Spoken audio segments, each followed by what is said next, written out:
Hey everybody, how's it going? Ron Watson, Positive Vibe, host of DiscDogger Weekly. This is an excerpt from our Clubhouse program called The Sound of DiscDog. In this excerpt, I'm running a few dogs for a group of people on Clubhouse. And Clubhouse is an audio-only social media application. And what we're trying to do here is to experience the game of Frisbee through an auditory lens and to put our imaginations to work to try and understand and process the game a little differently. The game certainly does look or sound different when you're not looking at it. So here we go. Let's check it out. Awesome. Thanks, Katina. Thanks, everyone, for being here. I just, again, like to kind of reset the room. This is the Sound of DiscDog. And what we're looking for here is to kind of put you in a mindset of observing with your ears and trying to, I don't know, you might be able to hear King running around me and all that. Marking, the timing between marks and things like that. That's stuff you're going to want to take note of. And just try to put yourself in position, in my position. Imagine as best you can. I will try and lay things out. If you have any questions about the setup or layout, just hit me up. I can totally explain it while I'm going. So I have King here. He's right in front of me. He's giving eye contact. Yes. I'm going to send him around and throw out to 10 o'clock. Yes, King. Ouse. That's my drop cue. And I just pulled him around nice and soft. Yes. Good man. Ouse. Yes. Good man. Catch. And this is a warm-up. I'm pulling him around. Ouse. We're going clockwise. I'm pulling him kind of like with, yes, an agility move. Ouse, yes. I'm pulling him counterclock with an agility kind of flat work maneuver. Ouse, yes. And this is where, awesome. Yes, awesome. Go do dog stuff. So that gap at the end, when I got all excited, that would be a time when he would leave me, like right away. That time that I spent there, that 1, maybe 2 seconds, was a long time for him not to be checking out on me. This mauling problem, he's out there mauling a disc right now. I don't care. He's dismissed. He'd have to bite a child or run in the street in order to get my attention at this point in time.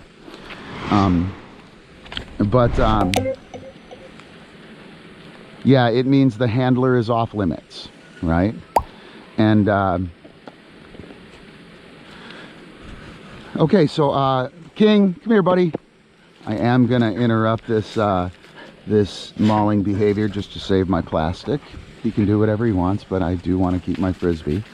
So when I pull in agility, you know how the handler runs with their arm out, that flat work maneuver. I use that in going clock and counter. So I throw at 10 o'clock, right? And then the dog drops and I turn counterclock and I pull him with my right hand counterclockwise and I make a throw, right? We talked about picking the dog up last week.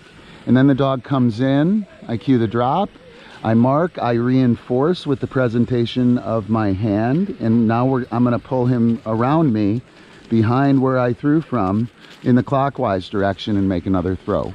So I keep the game moving. It's called flat work. You can get an illustration of it on our website, or you can look up DiscDog flat work on YouTube. You can find it pretty easily. And again, I'm picking that dog up. And King, you are doing an awesome job. Awesome. He's sitting here giving me eye contact. He's not doing the frustrated running around thing. It's fucking amazing. Really excited. This problem has been prohibitive for playing with him. It's extremely frustrating to have like a 1 second window to get your shit done. You wind up a slave to the dog. And so April and I have kind of avoided it. We've played particular games that work for him. And this Sound of Dog Frisbee or Sound of DiscDog situation gives me a really good opportunity to lay out this skill and to get a swift kick in the ass to actually train it up. Keeping him engaged. He's giving eye contact. Yes. That's my bite cue. Yes. Ouse. Yes. Criteria. for the bite, yes, is when he tears it from my hand. I'll see if I can't give you a listen to that. Ouse, yes, yes, good man. Ouse, yes, yes, ouse, yes, yes, ouse, yes, yes, good man. So between each of those bites, you can hear just how fast that is. Real high rate of reinforcement. He's pounding the discs on the ground, and that's not really okay. I don't like that. I'm going to do this a couple more times and see if I can't keep him from doing that with the excitement and the high rate of reinforcement of the bite and drop. When he is mauling, so he's right in front of me. By the way, this will all be filmed. He's right in front of me. He's like mauling on the disc. Anytime his teeth come off, ouse. Yes, that's my criteria. Yes, for the drop. Ouse, yes. Yes, ouse, yes. Yes, ouse, yes. Oh, what happened? Yes, ouse. Yes. Yes, awesome. Go do dog stuff. Great work. And on that round, he was very good about not going for that disc on the ground. So I'm going to call that a win. I'm going to call that a win. And I know you can't see that, but it was a marked difference in how he approached it. So what I'd like to do now is he's sitting in front, he's giving eye contact. I'm going to throw one more round of flat work. I'm going to pull him clock or counter, then clock. So I'm going to send him around. Makai, that's my counter or my clockwise cue. Yes. Ouse. I'm going to pull him counter with my right hand. Catch. He missed, so nothing. Ouse. Yes. I'm going to pull him clock with my left hand. Catch. Yes. Good man. Ouse. Go counter with the right hand. Catch. Hustle. Yeah. Ouse. Yes. And I'm going to rear cross. Yes. Catch. Yes. Good man, King. Come on, handsome. Ouse. Yes. Wait right there. Good man. Great work. Yeah, a little dog catch. You didn't expect that, did you? No, but I got you, and you are going to go to the crate, and I don't have to deal with that. I have to say, dog catch or a bite on the disc to tug the dog off the field is a terrific way to manage and handle a dog who's tough to deal with after the round, like a dog who likes to play more, or Epi, please, I know, and you're special. Yeah.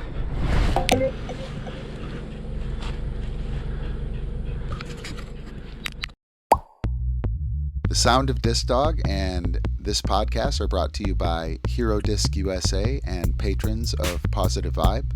Thanks a bunch. We wouldn't be doing this without you. To play in a manner that fits your style, your training, your dog strengths, your strengths. And we have a handling system, but we don't have like a method of play. There are a million ways to play this game, and what we're looking for is to deliver baseline foundational skills that can be used to play any type of game. And I think that's very important. All right, so I have Obi here. He's an 8-year-old pit bull, and I'm going to do some flat work with him. And what we'll hear here is a nice, sedate, easygoing game to try and keep him nice and loose. He tends to clamp up on the retrieve. Can't drop it, Ron. Super excited. He's too excited to drop, so I'm going to work to try and keep him nice and easy. Makai, get out. Shit. Yes, good man. Ouse. Yes, a little latency there. Catch. Yes, good man, Ob. Ouse. Yes, good man. Catch. What? Yeah, look at him. Ouse. Yes, good man. Catch. So hopefully you can hear that. Oh, get it. That this round is a little more sedate. Ouse. Yes, and I just did a little front cross there. We can talk about the front cross. Come on, handsome. Ouse. Yes, good man. Catch. What? So he missed that one. I was getting ready to give him a like, whoa, that was amazing, as he caught the second one. But I think he's expecting that I'm gonna do that. And I didn't. I was waiting until he actually caught it. And I think he noticed that, if you can believe that. And he was like, what do you mean? Why didn't you say what? And that whole exciting thing, I tipped it and everything. You gotta make the catch, buddy. Okay, so a front cross. A front cross is changing the dog's working side.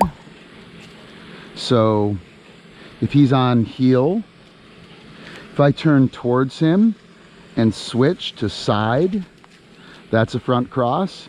If he's running towards me from the at like 11 o'clock to me, from like the left side of my body, and I turn to the right and put him, I'm sorry, if he's running towards me, no, actually that's right. That's correct, but it's gonna f you guys up. So if he's running to my left, he's actually approaching me counterclock. He's approaching me from like 11 o'clock. And then if I turn to the right, I essentially put him on clock. And that's gonna do nothing but ruin you guys. Does anybody have any questions on the front cross?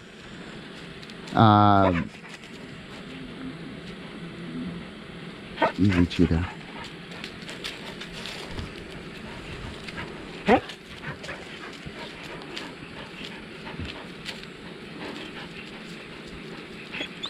Yep, let me hit real quick. Cross in Frisbee is the same as it is in agility. The only difference, OB, easy cheetah. The only difference is that we don't have the obstacles to define where we're coming from and where we're going. So in Frisbee, the drop is the previous obstacle and the catch is the next obstacle. And I find that very helpful. So your feet, what's that?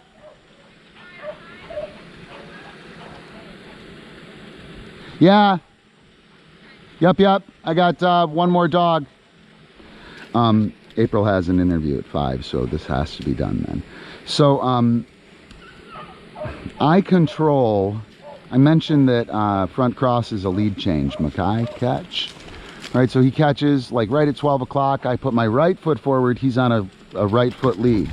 If I switch that, he'll switch leads. So if my left foot is forward, he's going to come in. I'm sorry, if my left foot is forward, he'll come in with a right-footed lead. He'll be moving essentially on a clockwise flank. Makai, get out. Awesome. If I put my right foot forward, his left leg will lead. Yes. House. And he'll be on a counterclock flank. And that happens at 20 yards away, ladies. That happens really far away. And essentially what we're doing within the front cross is changing that lead and changing the dog's working direction. And I'm gonna have to figure out a way, mine, good man, to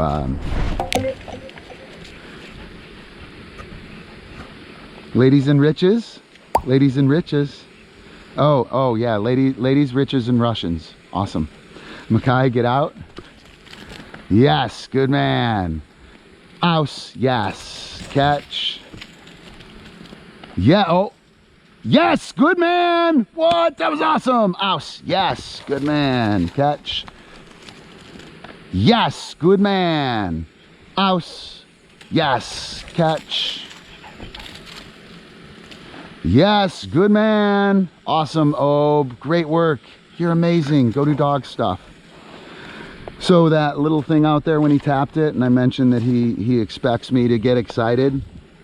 He actually caught that one. I got excited, and he was like, F yeah, Ron. Like, I could tell he turned around and looked at me like, yeah, that was great. I did it. And one more thing here. Obi's a terrible catcher. He's a terrible catcher. If you have a dog that struggles catching, putting that mark out there on the catch, really, really important. We want to be able to tell the dog that that's correct. A lot of dogs that play Frisbee that are habitual poor catchers, they don't know the object is to catch out there. The ebb and flow of the game continues. Oh, in and in. Come on, handsome. In and in. Nope, in and in, buddy. The ebb and flow of the game continues, regardless whether or not they catch. So a lot of times, simply putting a marker on that will fix that problem. If it doesn't, or if you want to be proper and do a good job of that, you can put that marker on the catch and continue excited play, verbal cheering, active handler, right? Next move is set up and ready to go. Whereas if we have a miss, there's no marker. So listen, Mackay, get out, yes, catch, yes, out, yes, catch, yes, Mackay, yes, catch. If they don't catch, that's what it sounds like, right? And that's a big distinction between out, yes, catch, yes, through, twist, yes, over, yes, catch, yes, drop, yes, right? That whole idea of, yeah, we're rocking, we're rocking, we're rocking, we're rocking, they miss, and the game dies. Very, very powerful motivator, powerful communication stuff. You can catch the Sound of DiscDog as well as other Positive Vibe projects on Clubhouse by following us on Clubhouse. Hope to hear you there.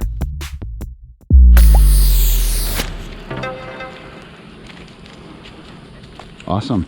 Awesome, awesome. All right, so I'm going to warm Epi up. I'm going to warm him up with a pendulum. And it's essentially what I was doing with Obi, except this time instead of pulling him around with that flat work maneuver, I'm gonna send him around with like a go round cue. Clockwise is Mackay, get out. Yes, good man, come on handsome. Whoa, Aus, Mauka, get out. Mauka is counterclock. Yes, good man, come on handsome. Aus, Mackay, get out. My get out cue is telling him to take a nice wide arc around me. Aus, Mauka. He'll be, oh, yeah, you didn't, you got out. You weren't told to get out. He was like, I wasn't told to get out. Aus, but Mauka, just give him the Mauka cue. He should be much tighter. Good try, good try. And run upfield for me rather than get out. Really important if you're working the get out all the time. You'll want to switch it up with the non-get out. Example, non-example. When you're working something, Robin, you were working left turns, right? Left turn, left turn, left turn, left turn, all really good examples, but you're not getting that non-example mixed in there. That non-example that has similar properties, but completely different, can really sharpen up both the concept and the performance of the example, and it provides the opportunity to pit the solid performance of the example against the solid performance of the non-example. It's one of my favorite things to do. Dog trainers shy away from it very frequently because, you know, it's scary. If we want to compare and contrast a gold pen and a silver pen, we put them right next to each other on a black piece of fabric in the same light. You're good. Do you want to grab the, you want to come over and grab it? Hang on one sec, guys. Let me take care of a couple things here. Bettina, will you hold the room for 3-4 minutes?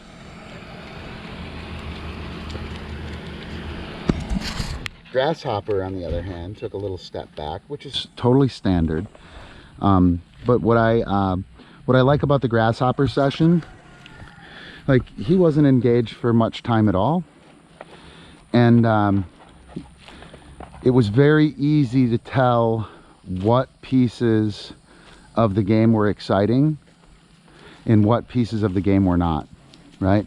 While he was out there doing his thing, it was quiet. I was standing here talking to you, and what happens is that becomes a massive contrast. And my goal, and I think everyone's goal, should be to be the party, right? While, you know, the lame thing is happening. I'm the place to be. right? And if the dog is out there surfing the fence line and you're like, grasshopper, grasshopper, come here, buddy. So, you know, da-da-da-da-da-da, he walks off, you get up and start having a party over here. Him getting up is making you have the party. Him leaving is making you have the party, versus letting him go out there, or setting up a party, letting him leave the party, and then anytime he looks in, the party's rocking. You know, it's real quick, a no-brainer for them to come in and engage. So, all right, here we go. The Sound of DiscDog is often featured in DiscDogger Weekly, our weekly DiscDog online web series that's shown on Roku, Fire Stick TV, YouTube, and pvybe.com. Check it out. Gonna work Epi. I got him nice and warmed up. What I'm gonna work on, I'm gonna demonstrate vault cueing, right? So with vault cueing, with a vault, the dog leaves the ground for the target. That's how you vault safely. Okay, you want the dog, wait, top, that's my verbal cue. The physical cue is the presentation of the leg, but I want the target up, yes, before he leaves the ground, right? The target is up, he leaves the ground, one plan to go get the target. The greatest error in vaulting, for success and safety's sake, mine, is to allow the dog to leave the ground without a target present. That means the dog is just leaping. And then when the target is presented, the dog has to make a plan B. And that plan B is done on the fly, while in midair, while the disc is in the air, probably being affected by wind. And it's not a safe decision. It's not a safe, nor is it a sensible decision. So I'm going to tell Epi where we're going to do this. So top, that means linear vault. At the same time, I'm showing him with the disc where the target's going to be. Top. Then I'll go neutral. And then I'll lift my leg, and he's giving me eye contact right now. The video should be up. I hope it stays up. And as soon as I lift my leg, I'll present the target. Boom. Oh, what happened? That was terrible. That was terrible. Timing and everything was good. I'm about 6 inches too tall for Epi as a handler. So the vault is a big stretch for him. I'm going to do one more of these. Top. I showed him where it was going to be. Boom. Yes, good man. And then I lift my leg. I present the trigger for the vault. And there we go. And he takes off for the target. I did those with takes. The leg vault is a great place to start because I can see the dog the whole time. Dude. Thank you. I can see the whole dog. I can see the dog, or I can see the whole dog the whole time. And I can also take the timing out of the situation with the take. So I can present a take and hold. Yeah, go ahead.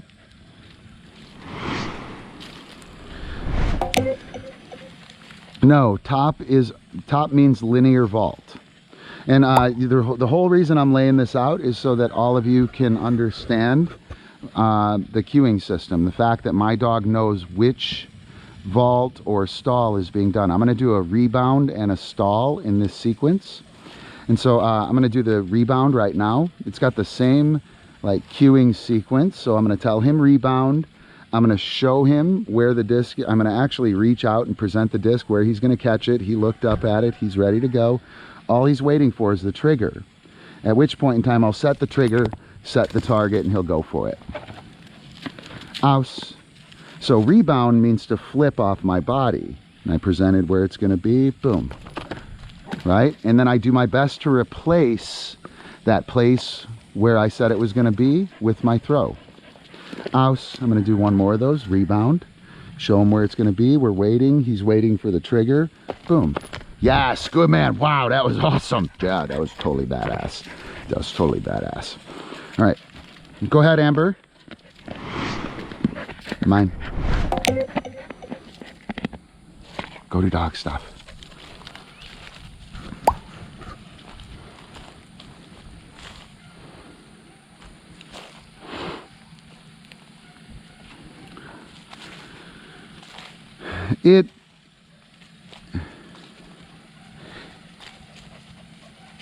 Yeah, I do.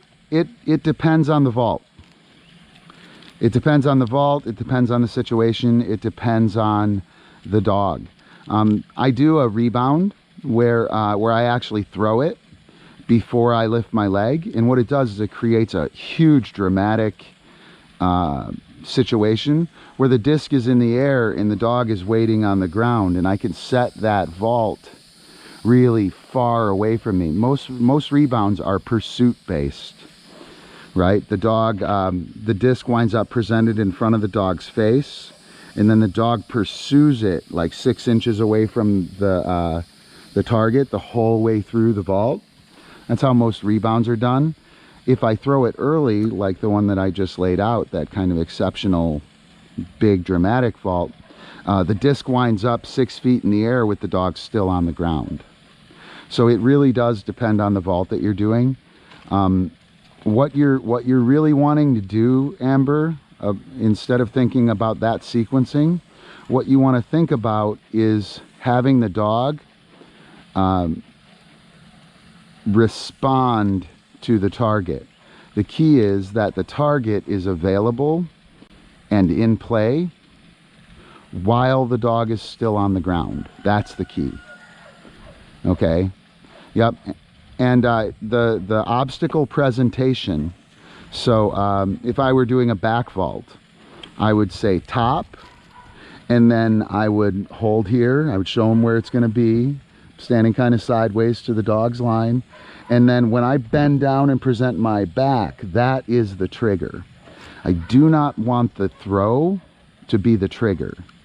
If the throw is the trigger, the dog is going to start to go when the throw starts, on the backswing of the throw. And the dog will jump you, you will be late, and you will be pressured and all this stuff. If the trigger is the presentation of the obstacle, the dog can't go until I give them an obstacle, which allows me to choose whether I'm throwing first or what my timing is between my between when we go and when the disc is in the air. Is that a good answer?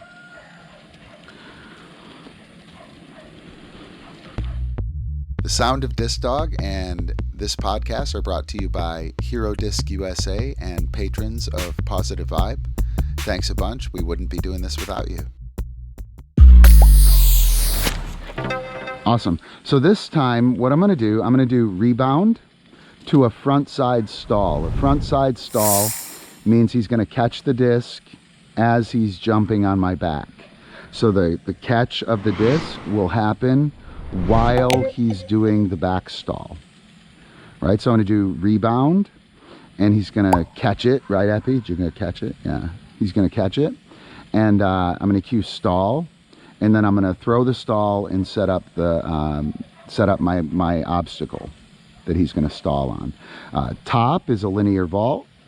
Rebound is a flipping vault. Stall means jump up on it, on the obstacle, and stay there. Okay. So I'm going to say rebound, show him where it's going to be. Boom. Stall. Oh, did you get up there? Yeah. Off. Yes, good. Good man. So that was a good try. He missed the stall. He caught the disc. He landed on me and fell off. He immediately returns to that stall position because he has to be cued off in order to make next happen. So that's his understanding of a stall, that in order for anything to score or do anything after the stall has been cued, he must finish that behavior by being released.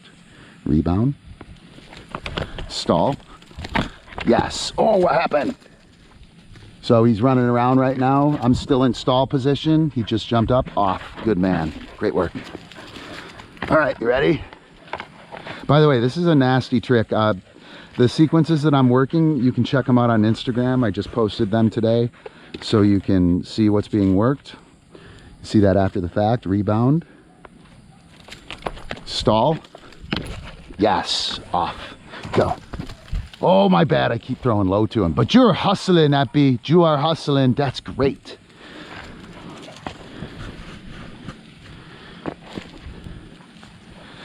Yeah, it's a nasty sequence. That's awesome. So and I wanted to do something like that was real structured, so you could hear. Essentially what I'm doing is I'm marking the success of the previous trick, mine, with the cue of the next one. So I'm cueing stall while he's in the air, right? And so what's going to happen while he's in the air for the rebound, he's going to land the rebound in order to stall. He's going to adjust his landing in order to do the stall. And so that's really important for him to be prepared there. If I just cue rebound and let him land and then cue stall, he's going to land however it's best for him, or however he thinks the next thing is likely to happen, right? So by marking, so if I go through, twist, right? The dog is through, we'll resolve the through, twist, and then twist, right? But the resolution of the through will be to a normal position. Does that make sense? Everybody on, like, with me? Hopefully you are. I can't look at my phone. But if I instead, as the dog is going through, if I give the next cue as he's going through, I can ensure that he resolves the through in order to twist. Through, twist, yes. Right? And by doing that, I get a completely different skill. And the dog does the previous skill specifically to set up the next one. And I hope that makes sense. That's a really important thing in sequence building. And I think it has lots of applications in other dog sports and dog training endeavors as well. Wait right there. All right, so here we go, Epi. Wait, we're gonna try this frontside, backside stall. So what's gonna happen, he's standing here. I'm gonna cue top, right? And then I'm gonna give him the presentation of the back and throw one towards him like his normal stall, and then set up the second throw from there. And I'm actually going to cue top again. Good try, good try. And you'll have to watch a video for that, just to see how it goes down. Hopefully you can hear him slamming on me though, and maybe I'll be a little more prepared. Epi, come on, handsome. And be able to mark the catch of the stall. Top, and I'm going to give him a 2 cue. Top, 2, boom, pow. Oh, come on, Epi, you got to get it. You got to get it. Hey, hey, hey, hey. Funny, he picked up a disc and got my shoelace in it as well, and was he was going to take my shoe. Come on, Epi. Let's try that again. He might be a little tired to get this accomplished. And we haven't done it since we put it together 3 years ago. I saw it going through some old video, and it's a super awesome trick. Top, 2 discs at the same time. Wait. Boom, pow. Good try, good try. You ready? Ow, slide out. So he's a little sticky on it. He's getting stuck on my back as if it's like truly a stall. I gave him a little more space down. He crowds me a little bit, so if I put him in a down stay, should be a little better. Top. Boom. Pow. Yes, good man. Aus, Makai. Catch. Awesome. What? That guy, great work. Wow, that guy's a badass. Good job, Epi. All right, so mechanically that worked. We didn't catch the second disc on any of them.